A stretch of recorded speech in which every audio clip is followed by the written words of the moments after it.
Okay, so latest update. It's been a while since I have done a video, and it's also been a while since I've actually been out for a drive because the car is broken. Yes, so I am actually driving it now, but we have a problem. But before I carry on with that, please subscribe.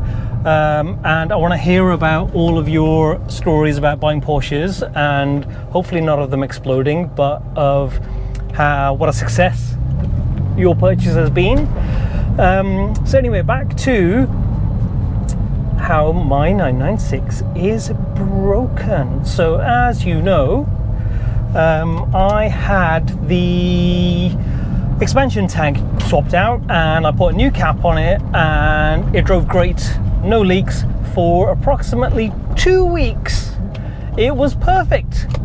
And then after that, the top popped off because of the pressure, and it ripped some of the threads off.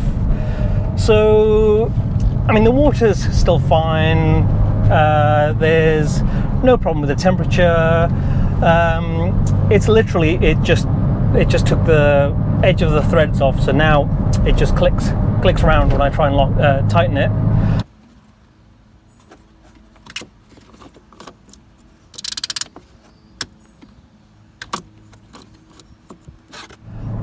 Which means as soon as the car warms up, it starts gushing out coolant, which is a real pisser because I haven't got time to get it fixed. I'm busy at work, busy at home, so it's been sat for weeks and weeks and weeks.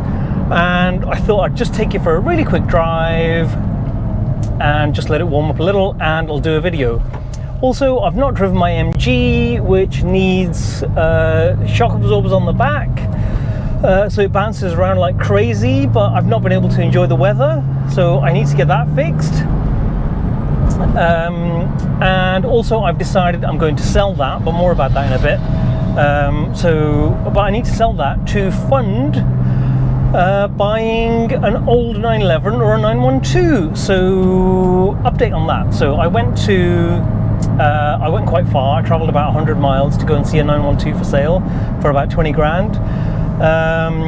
It was a project, let's just say, and it was in decent condition. The guy had got it just going when I got there, so it ran really rough, but it ran. But it just needed too much. It had been sprayed quite badly, and it needed some of the stuff would need to be undone to redo, and it was a lot of money. It was £20,000, so it was a 1968 912. So yeah, needed tons and tons of work doing to it, but I guess I could have got it going and started driving it, but that's not what I want to do. So and then, as a slight change of tact, I saw locally one advertising. It was on an auction site, but it was a G Series, a 1980 Targa SC. It was in a slight state of disassembly,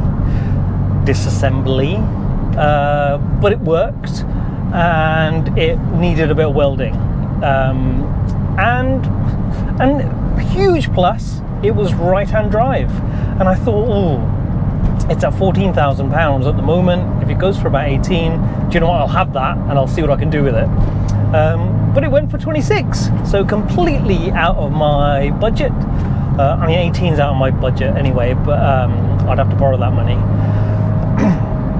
So that's where I am at the moment.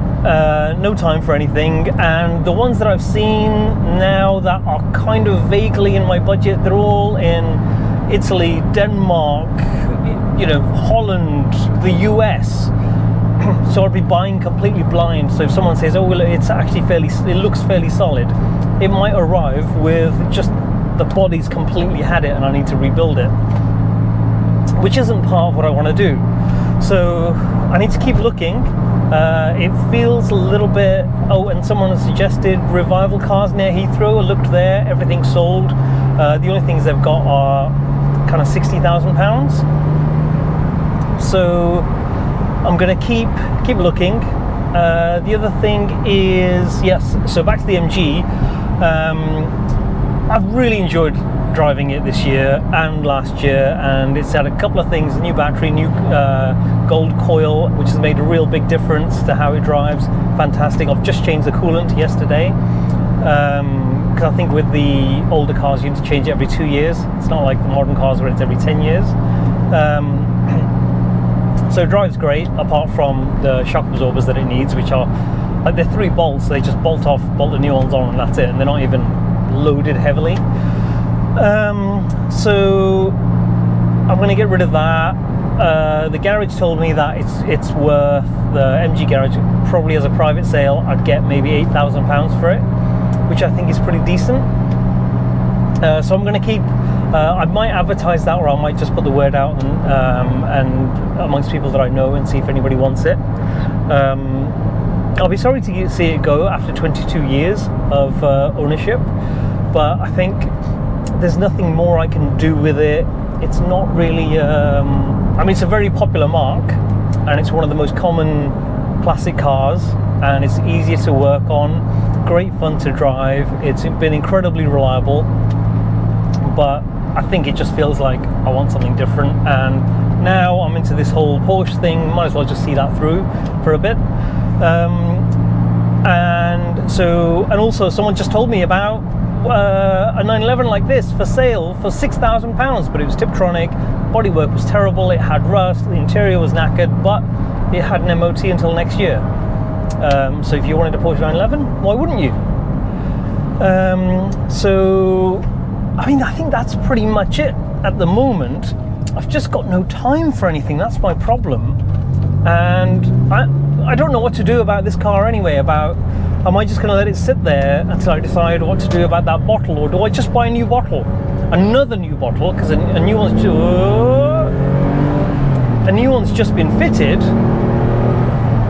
and the threads came straight off.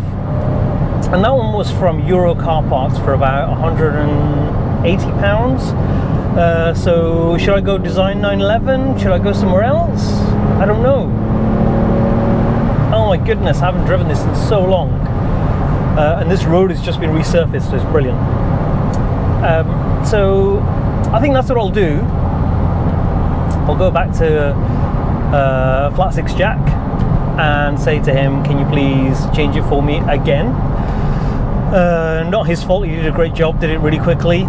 Tested it, gave me a new cap, and then it just the pressure pushed the cap off and stripped some of the threads. Not stripped them completely off, you can just see it's taken the edge off the threads, which means it's now, oh, that guy.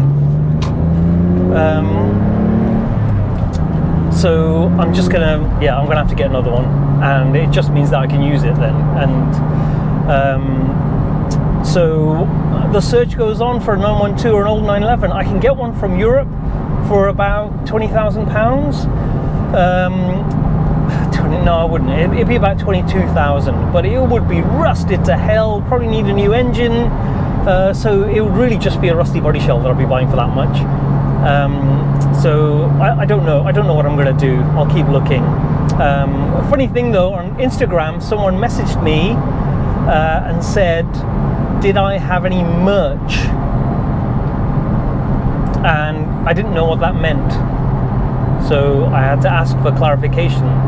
And apparently he meant, has to be a he. I didn't know if it was a man or a woman. It had to be a he. Why would any woman say that?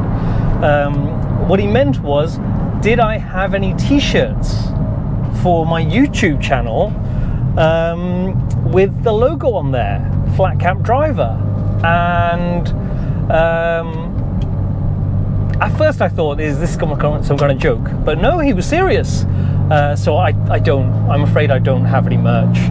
And it's not something I've thought about. You know, I've got a tiny following of people who are curious to see if this car's going to blow up, and I feel like it's heading that way. But if I get that bottle fixed, it'll be fine.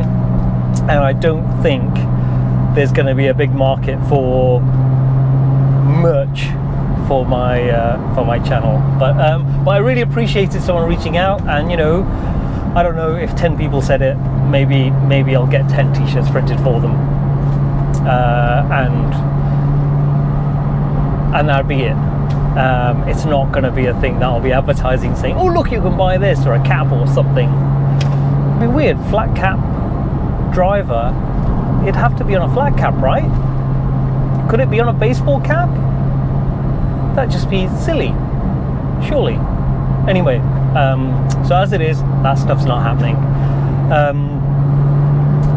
But I do need to start doing more stuff. I need to get that bottle changed out. There's little things that I need to do on the car, but there's just no time. So I think what would free up space in my garage once I've sold the MG, once I do something about selling it, and then I can properly think about. I was really set to buy that G Series. I think the thing that was really winning me over was the fact that it was right-hand drive. I went to see it, sat in it, and for a UK car that had been somebody's daily driver for over 20 years, it was actually in surprisingly good nick. So I think I would overtake a cyclist. I think I would have just got the welding done, got it MOT'd. It was a 1980, so probably didn't need an MOT. Yeah, but I think I would have got that done anyway, just for peace of mind. Which reminds me, I should get the MOT done on my MG, just to give the new buyer peace of mind, because there's no rust on it. It's got dribbles of oil from the engine, which it's always had for 22 years. I go and see to the garage and I say, oh, can you fix that dribble of oil? And he said, you know what, don't, leave it, because it'll make no difference to the performance, and a little bit of oil underneath, who cares, but it'll cost you hundreds of pounds to fix. And he said every single one that he's seen, as a specialist who's been around for 30 odd years, he said every single one has a leak. There's a dribble from the rear axle, but the oil's topped up. There's a dribble from the seals on the end. Again, it's been like that 22 years and not had any problems at all. Brakes are new, fuel lines are new, fuel tank is new, electronic ignition is new, radiator is new, interior is in really good shape, steering wheel's new. The map light doesn't work. I need to get that fixed. I feel like I'm doing a sales pitch. I'm not doing a sales pitch. It's going to get advertised, but first I'll offer it to a couple of people that I know, and then I'll just go all out to try and get one of these old Porsches. But I feel like the prices are going up by the day, and soon I just won't be able to buy one. And I thought, should I sell this to do it? But then kind of the story starts with this one, and it's almost like a signature of what I'm trying to do. So I should really keep this one while it's working, and before, I lose all the coolant and the engine explodes. In which case I'll be back on here, not moving, and saying, anyone want to buy a broken Porsche? But I'm going to do everything to make sure that I don't break it. So I will get that fixed. And that's it. That's the update. It's not a lot. It's quite depressing. But that's not going to keep me down. It's not going to stop me. And onwards and upwards. And hopefully I'll be doing an update at some point saying, I've bought something stupid.